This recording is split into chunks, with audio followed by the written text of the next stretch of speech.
Halo, assalamualaikum warahmatullahi wabarakatuh. Dalam video kali ini aku mau memaparkan tentang biografi Konfusius. Siapa sih yang nggak tahu Konfusius?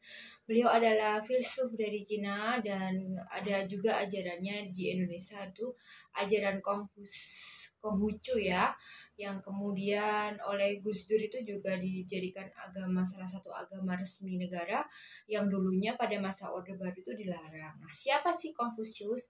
Jangan lupa like, subscribe, dan komen, dan terus nonton videonya.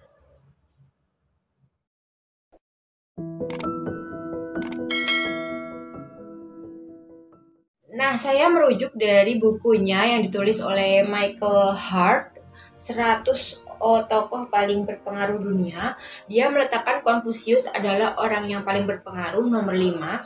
Jadi urutannya itu nomor satunya siapa? Nomor satunya itu adalah Nabi Muhammad Shallallahu Alaihi Wasallam, kemudian Isaac Newton, yang ketiga Yesus Kristus, yang keempat itu Buddha, dan yang kelima itu Konfusius. Nah, Konfusius itu lahir di daerah Lu ya, sekarang itu namanya Provinsi Santung di Cina Daratan, yang heboh itu karena corona gitu. Pada tahun 1551 sebelum Masehi, dalam keadaan di bawah garis kemiskinan. Pada masa kecilnya itu Konfusius ayahnya itu meninggal. Kemudian dia hidup dengan ibunya. Kemudian setelah beranjak besar, dia pergi merantau istilahnya itu dan menjadi pegawai pemerintahan dahan. Pada waktu mudanya itu dia pernah menjadi suatu kayak pegawai rendahan di dalam pemerintahan Lu. Kemudian dia mengundurkan diri. Terus pada usia 50 tahun dia itu mendapatkan gelar yang tinggi karena konsep pemikirannya itu out of the box pada masanya itu dan pada masa sekarang juga gitu. Akhirnya oleh pemerintahan Lu dia diberikan suatu kayak jabatan tinggi, tetapi pemerintahan Lu itu kayak nggak bersih gitu ya. Akhirnya Konfusius itu disingkirkan. Mungkin saja teman-temannya iri kepada Konfusius, dan akhirnya dia memutuskan lagi untuk menjadi guru-guru kelana lagi aja dan mempunyai banyak murid yang mengikuti filosofinya. Kemudian Konfusius meninggal pada tahun 479 sebelum Masehi. Nah, kalau orang-orang kan mengenal Konfusius itu dipuji sebagai pendiri sebuah agama, tetapi ajaran Konfusius itu tidak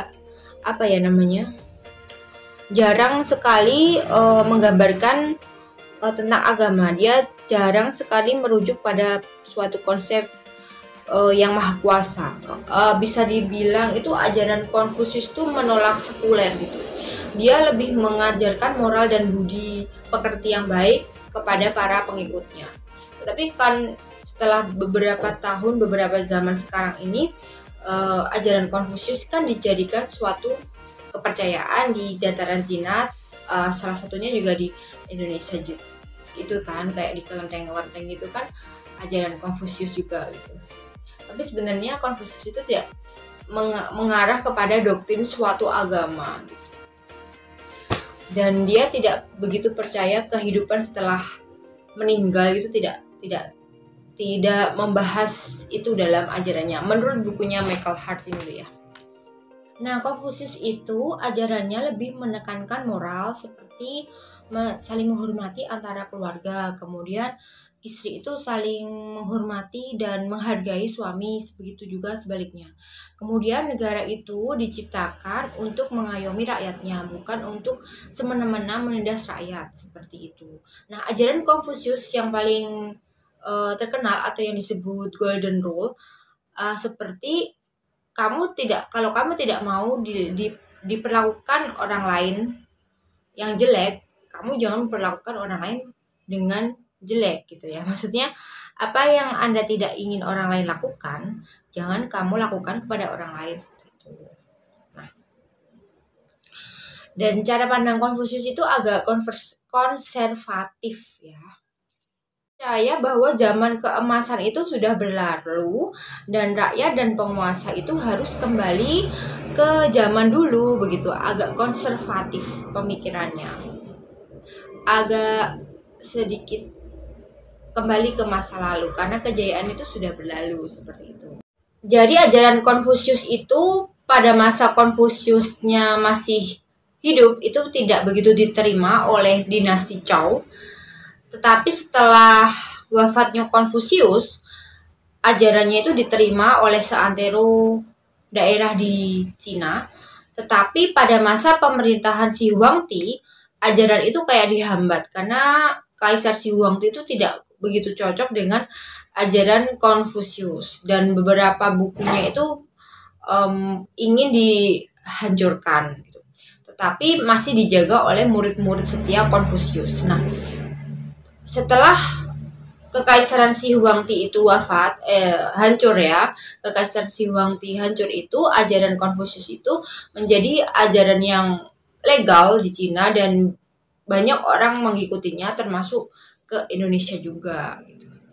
Pada masa dinasti Han, ajaran Konfusius itu adalah salah satu ajaran materi yang wajib dipelajari oleh para pemuda yang ingin masuk dalam pegawai negeri sipil ya, pemerintah Cina. Kalau sekarang PNS gitu. Jadi tes CPNS-nya itu ada tentang ajaran Konfusius pada masa dinasti Han gitu.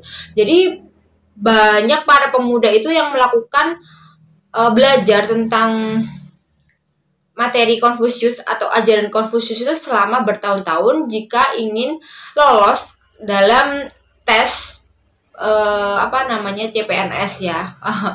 Pegawai negeri pemerintahan Cina itu kalau lolos, karena sebagai pegawai negeri atau sebagai pegawai pemerintahan itu prestisnya tuh tinggi. Jadi orang-orang Cina itu berlomba-lomba mati-matian dan bersaing untuk mendapatkan sebuah prestis menjadi pegawai negeri itu pada masa dinasti Han. Dan ajaran Konfusius salah satu ajaran yang wajib dipelajari dan harus bisa selagi kamu ingin masuk dalam pegawai negeri tadi gitu. Jadi ajarannya itu selalu berkembang karena terus digunakan menjadi tes CPNS lah istilahnya.